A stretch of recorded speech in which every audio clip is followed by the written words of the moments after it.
right. So much going on in the world today, right? Let's jump right in. We've got headlines from all over international politics, a bit of economics, some tech issues too. Get ready for some wild stuff. Yeah, it really shows how everything's connected, doesn't it? What seems like a local problem somewhere can actually impact the whole world. Absolutely. And speaking of global impact, that situation in Gaza, with Trump's proposal for a Palestinian exodus, that's got everyone talking, not just the idea itself, but the history it brings up. Yeah, it's hard not to think about the 1948 Exodus. Trump suggesting Palestinians resettle outside Gaza. That's a really sensitive topic. And then he says the U.S. might take over the territory after it's redeveloped. That's going to cause some serious diplomatic You issues. kidding? Just thinking about the logistics of moving a whole population, the Mhm. displacement, it's a huge undertaking. Huge. And that's not even considering the legal and political side of things. Is this even possible? Could it lead to more conflict? A lot of questions. More questions than answers right now, for sure.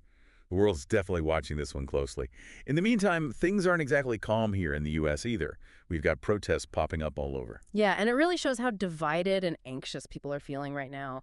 You've got those unhappy with Trump's policies, others worried about Elon Musk's influence, and then there's that mysterious Project 2025, adding even more fuel to the fire. Okay, Project 2025.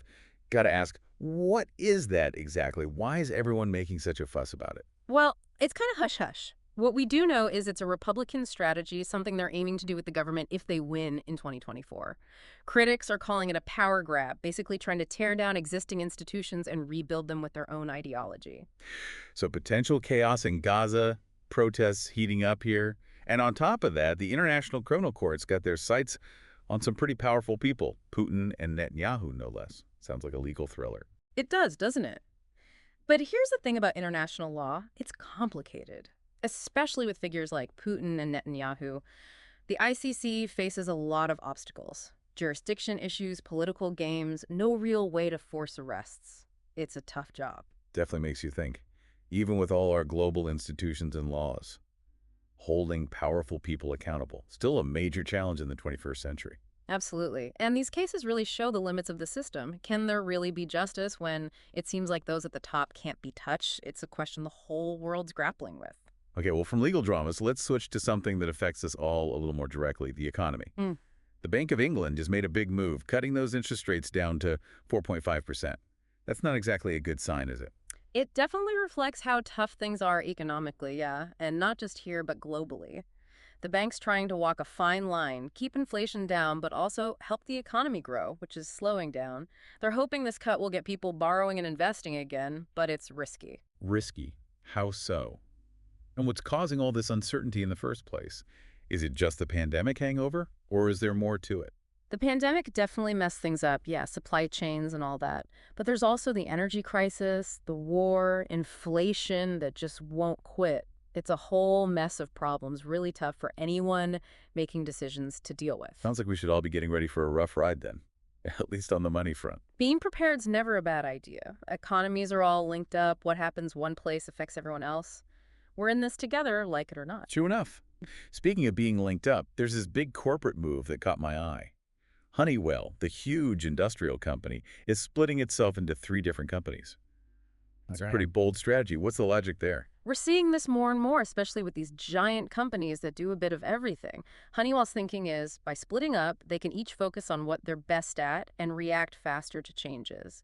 Potentially, it unlocks value, maybe even leads to more innovation. So it's not just about getting bigger anymore. It's about being more nimble, more specialized. Exactly. Things change so fast nowadays, you got to be able to adapt.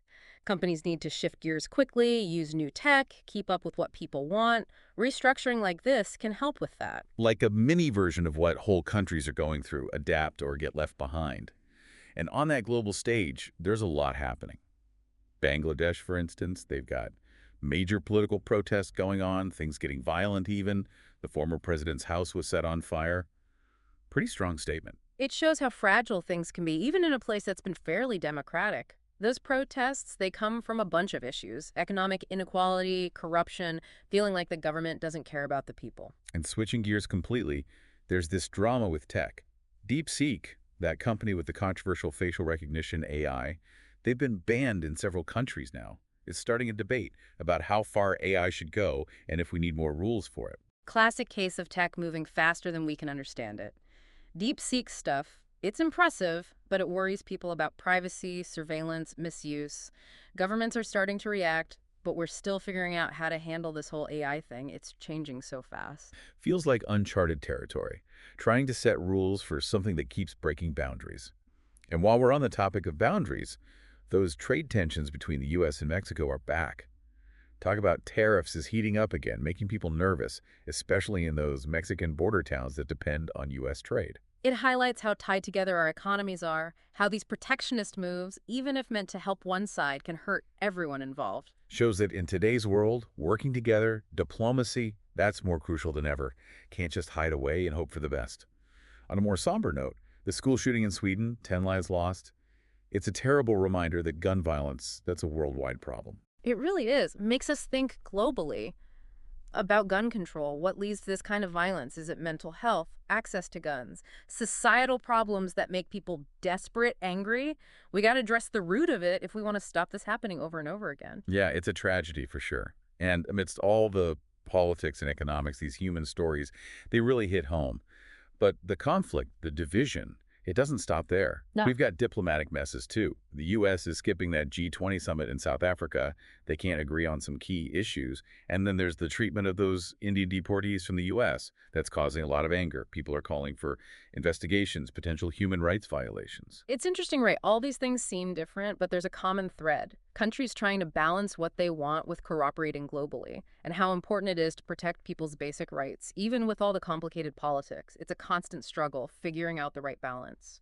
Feels like every day there's a new problem, a new reminder of how messed up and connected everything is. Yeah. And as if things weren't bad enough, we've got these legal fights going on that get to the core of what being American even means, what the future holds. The whole thing with Trump's executive order, the one about ending birthright citizenship, it's still a huge battle. Another judge just blocked it nationwide. Yeah, it was a long way from over. This gets right to the heart of it. Who's a citizen? What does it mean? This legal back and forth shows how split the U.S. is on immigration, national identity, the whole foundation of the country, really. Yeah, this debate's going to go on for a while, that's for sure. And whatever happens, it'll have a huge impact on the U.S. So looking back at all these headlines, I got to say, I'm feeling, well, a lot of things, really.